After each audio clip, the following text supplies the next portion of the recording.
दिफाई कुव्वत बढ़ाने और शराकत दारी का नया दौर। कराची एक्सपो सेंटर में 4 रोजा बैनुल-अक़वामी दिफाई नुमाइश आइडियाज 2024 का आगाज। नुमाइश में 55 मुल्कों से 550 से जायद नुमाइश कुनिंदगान स्टॉल्स। दिफाई नुमाइश में पाकिस्तानी साख्ता टैंक हैदर मुतारिफ करवाया जाएगा। पाकिस्तानी साख्ता शहपर 3 ड्रोन की भी नुमाइश।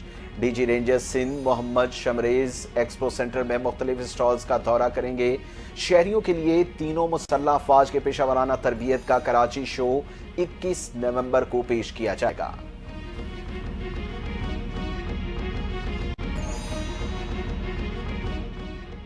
आइडियाज का स्लोगन आर्म्स फॉर पीस है। नुमाइश इलाकाई गेटवे के तौर पर साबित होगी। वज़ीर दिफा ख्वाजा आसिफ ने दिफाई नुमाइश आइडियाज में मुअज़्ज़ज़ मेहमानों को खुशामदीद कहा। तकरीब से खिताब करते हुए कहा, नुमाइश में तकनीकी मामलात समेत अहम उमूर पर गौर होगा। पाकिस्तान की दिफाई सनत फरोग पा रही है। दिफाई ज़रूरियात की बरामदात से मईशत मजबूत होगी। दुनिया भर से आए मंदूबीन नुमाइश से बेहतरीन फ़ायदा उठा सकेंगे।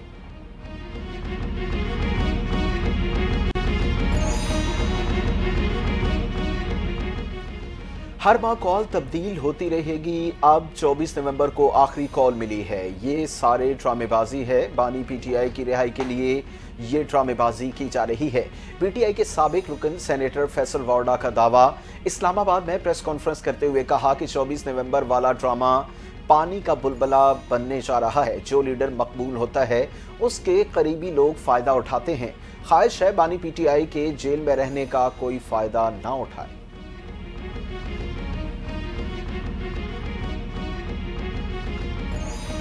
पाकिस्तान और एशियाई तरक्याती बैंक के दरमियान कर्ज प्रोग्राम का मुआहिदा तय। एशियाई तरक्याती बैंक पाकिस्तान को $500 मिलियन फराहम करेगा।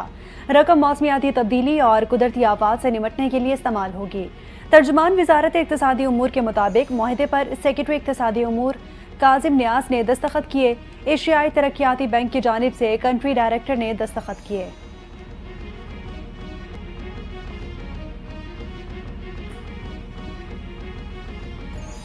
वज़ीर आज़म शहबाज शरीफ की ज़ेर सदारत एपेक्स कमेटी का इजलास आज होगा। दाखिली सलामती को यकीनी बनाने के लिए अहम फैसलों की मंजूरी का इम्कान। Army chief general Asim Munir, DG, ISI और दीगर इंटेलिजेंस इदारों के सरबराहान शिरकत करेंगे। दहशतगर्दी के खिलाफ किए गए इक़दाम पर ब्रीफिंग दी जाएगी। कौमी एक्शन प्लान पर अमल दरामद की सूरत हाल भी ज़ेर गौर आएगी।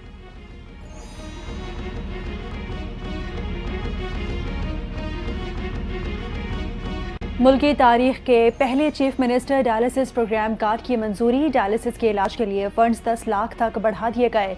मरीम नवाज की डायलिसिस मरीजों के मुफ्त अद्वियात और टेस्ट यकीनी बनाने की हिदायत। वजीर आला पंजाब की जेर सदारत खुसूसी इजलास।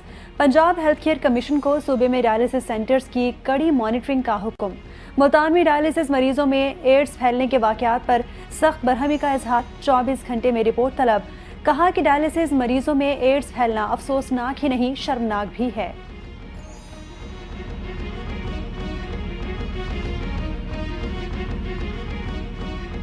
वजीर दाखिला मोहसिन नकवी की JUI के सरबराह मौलाना फजल रहमान से मुलाकात। बाहमी दिलचस्पी की उमूर और मुल्क की मजमूई सूरत हाल पर तबादला ख्याल। मोहसिन नकवी ने 26वीं आईनी तरमीम की मंजूरी में तारीख साज किरदार पर मौलाना फजल रहमान का शुक्रिया अदा किया। मौलाना फजल रहमान ने कहा कि हमारी तरजीह पाकिस्तान और पाकिस्तानी अवाम है।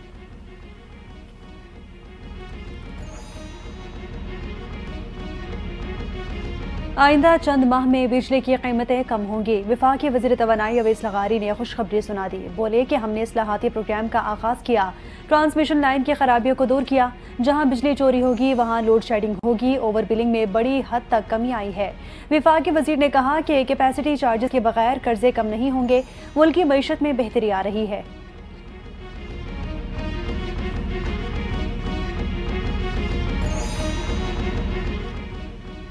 तशद्दुद किसी चीज़ का हल नहीं, रियासत से कोई नहीं जीत सकता। सिंध के सीनियर वजीर शजील इनाम मेमन ने PTI को मशवरा दिया कि कराची में मीडिया से गुफ्तगू करते हुए उन्होंने कहा, तहरीक इंसाफ ने हमेशा झूठ की सियासत की। PTI कारकुनों को फरगलाया जा रहा है।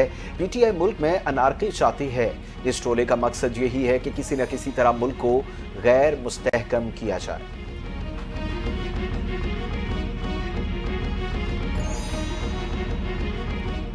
24 नवंबर का एहतजाज बानी पीटीआई से वफा का इम्तिहान है। खुद भी गिरफ्तारी नहीं देनी और वर्कर्स को भी बचाना है। एहतजाज में सिर्फ वर्कर्स नहीं, अवाम को भी लेकर पहुंचना है। बानी पीटीआई की अहलिया फाइनल कॉल के लिए मुतहर्रिक कारकुनों को खबरदार करते हुए बोली, हर एमएनए एमपीए मरकजी जुलूस में शामिल होने से पहले वीडियो बनाएगा। किसी के पास बतौर सबूत वीडियो नहीं होगी तो इसे अगली बार टिकट नहीं मिलेगा। एहतजाजी तहरीक के दौरान इंटरनेट बंद होगा। हमें मुतबादिल बंदोबस्त करना होगा।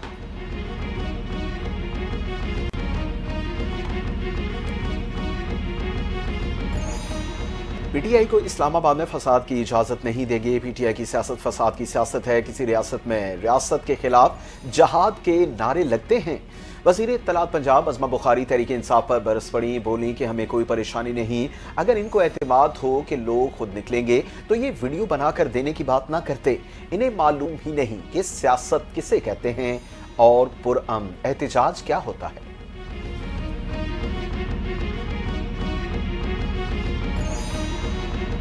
24 नवंबर के एहतजाज पर हुकूमत को कुछ करना नहीं पड़ेगा। पीटीआई के माजी की तरह ये फैसले भी सियासी नहीं।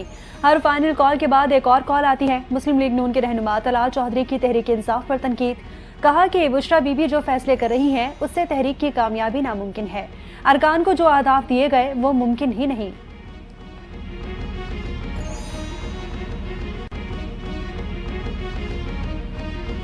पीटीआई की 24 नवंबर की मार्च की कॉल को मिस कॉल ही होगी।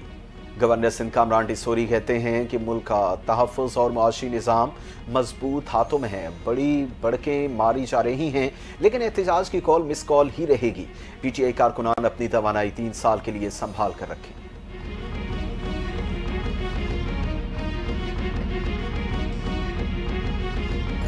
आर्मी चीफ की मुद्दत मुलाजमत में तोसी के खिलाफ दरखास्त खारिज। सुप्रीम कोर्ट के जस्टिस अमीनुद्दीन खान की सरबराही में 7 रुकनी आईनी बेंच ने फैसला सुना दिया।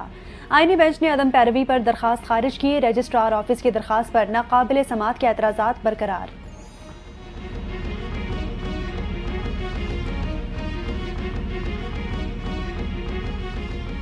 अदालत उज़्मा के 7 रुकनी आईनी बेंच को ही फुल कोर्ट समझा जाए। जस्टिस जमाल मंदोखेल के घी मिल्स पर टैक्स से मुतल्लिक केस की समाअत के दौरान रिमार्क्स। अदालत ने तमाम सूबों को नोटिस जारी कर दिया। जस्टिस जमाल खान मंदोखेल ने कहा बलूचिस्तान हाई कोर्ट में केस पर फैसला दे चुका। वकील दरखास्त गुजार मौक़िफ़ अपनाया कि केस में फुल बेंच का फैसला है। जस्टिस मोहम्मद अली मज़हर ने रिमार्क्स दिए कि 26वीं आईनी तरमीम के बाद अब फुल कोर्ट नहीं रहा। समाअत गैर मुअय्यना मुद्दत तक मुलतवी।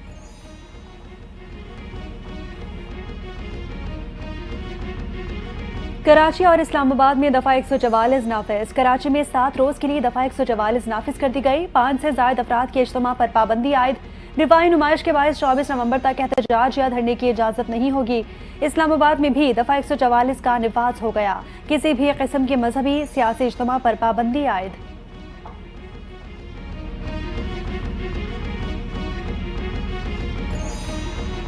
शहर कायद में सिक्योरिटी के इंतजामात मजीद सख्त। सिक्योरिटी खदशात के पेश नज़र कराची एयरपोर्ट और मुल्हिका इलाके रेड जोन करार। एयरपोर्ट के अतराफ आने वाले तमाम रास्ते महदूद। SSP वलीर काशिफ आफ्ताब अब्बासी के मुताबिक एयरपोर्ट के करीब 5 अहम मकामात पर पुलिस चेक पोस्ट और पॉइंट्स कायम कर दिए गए। पुलिस एहलकार हर मशकूक शख्स और गाड़ी की चेकिंग करेंगे।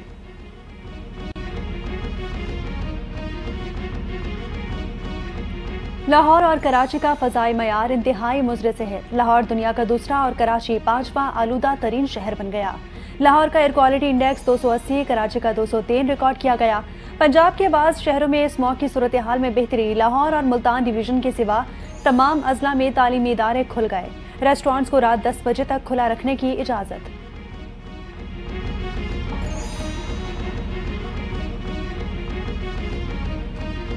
पंजाब भर में एंटी स्मोक ट्रेंड ऑपरेशन जारी। 4 दिन में दर्जनों भट्टे और सनती यूनिट्स मिसमार। फैक्ट्रियां और कारखाने सील। पंजाब की सीनियर वजीर मरियम औरंगजेब ने कहा कि सबसे ज्यादा 14 भट्टे मुल्तान और 8 लहिया में गिराए गए। लाहौर में आलूदगी बेचने व फैलाने वाले 30 यूनिट सील, 5 सनती यूनिट्स गिरा दिए गए और 4 लाख जुर्माना किया गया।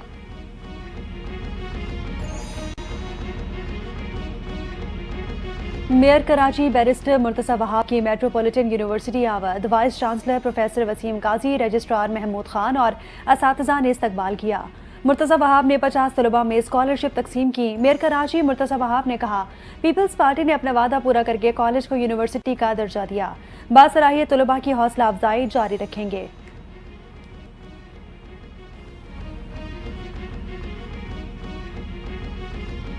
गवर्नर पंजाब सरदार सलीम हैदर खान से पंजाब यूनिवर्सिटी के तलबा के वफ़द की मुलाकात। गवर्नर ने तलबा को दरपेश मुख्तलिफ मसाइल सुने, उनको हल करने की यकीन दहानी भी कराई। गवर्नर का कहना था कि यूनिवर्सिटियों में तालीम के मयार को बेहतर बनाने के लिए ठोस इक़दाम उठाए जा रहे हैं। तलबा यूनियंस बहाल होनी चाहिए। तलबा यूनियन का मकसद तलबा एक प्लेटफार्म है जहाँ वो अपने मसाइल हल कर सकें। गवर्नर पंजाब ने मजीद कहा कि नौजवानों ने जलाओ घेराव की सियासत को मुस्तरद कर दिया है। बिलावल भुट्टो नौजवानों की उम्मीद हैं।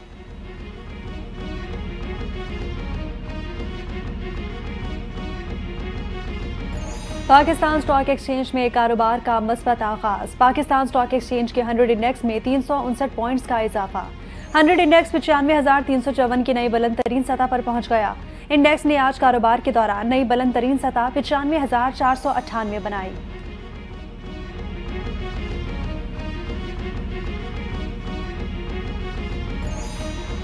नॉर्थ नाज़िमाबाद में चौकीदार के तशद्दुद से रिक्शा ड्राइवर जांबाहक चौकीदार मुल्जिम वलीद खान को गिरफ्तार कर लिया गया। गिरफ्तार मुल्जिम वलीद खान ने वीडियो बयान में बताया कि रिक्शा खड़ा करने पर झगड़ा हुआ। हाथापाई के दौरान रिक्शा ड्राइवर महबूब को सीने पर लगा, जिससे उसकी हालत खराब हो गई और वो इंतकाल कर गया।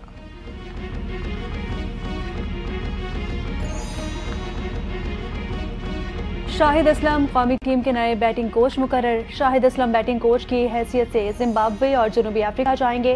शाहिद असलम को आकिब जावेद की सिफारिश पर कोच मुकर्रर किया गया। तर्जुमान पीसीबी के मुताबिक कौमी टीम के लिए स्पिन बॉलिंग कोच की तलाश है, जिसका तकर्रुर जल्द कर दिया जाएगा।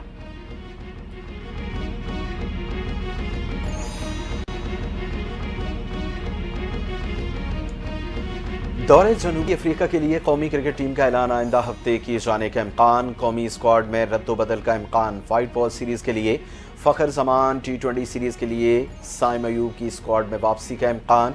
टेस्ट सीरीज के लिए बाबर आजम, नसीम शाह, शाहीन शाह अफरीदी की वापसी होगी।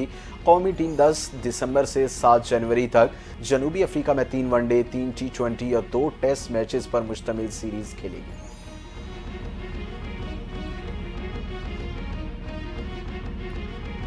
ट्रंप की गैर कानूनी इमिग्रेंट्स की जबरी बेदखली के लिए हंगामी हालत नाफिज करने की तैयारी। डोनाल्ड ट्रंप लोगों को डिपोर्ट करने के लिए फौजी असास इस्तेमाल करेंगे। डोनाल्ड ट्रंप ने इंतखाबी मुहिम के दौरान बार बार गैर कानूनी इमिग्रेंट्स को रिपोर्ट करने पर बात की थी।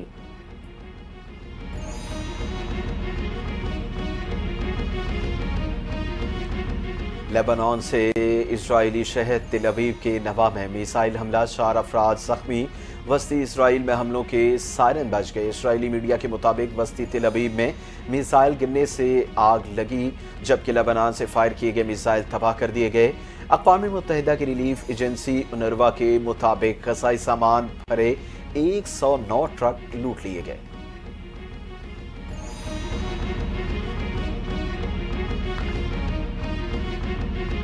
पाकिस्तान क्रिकेट बोर्ड का साबिक टेस्ट क्रिकेटर मोहम्मद यूसुफ का इस्तीफा मंजूर करने से इनकार। मोहम्मद यूसुफ को 2 से 3 जिम्मेदारियों की पेशकश की जाएगी, किसी एक का इंतखाब करना होगा। चंद रोज कबल मोहम्मद यूसुफ ने कौमी टीम के सिलेक्टर के ओहदे से मुस्ताफी होने का ऐलान किया था। अब्दुल रज़ाक से भी राब्ता करके उन्हें नई जिम्मेदारी दिए जाने का इम्कान है।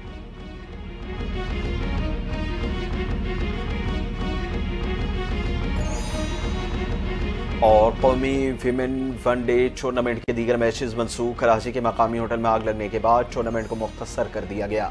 विमेन वनडे टूर्नामेंट में बाकी राउंड के मैचेस नहीं होंगे। इब्तदाई 4 मैचेस के बाद 2 टॉप टीमें इनविजिबल और स्टार्स फाइनल खेलेंगी।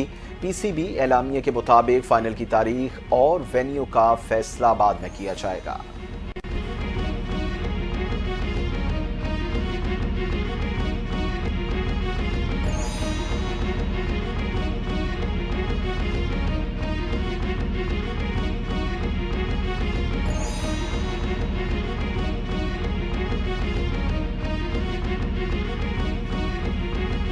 अस्सलामुअलैकुम। NTN न्यूज़ की अहम खबरों के साथ मैं हूं पलवशा महमूद और मैं हूं फरहान रजा। हेडलाइंस आपने जानी, तफसीलात शामिल करते हैं एक ब्रेक के बाद। हमारे साथ रहिए।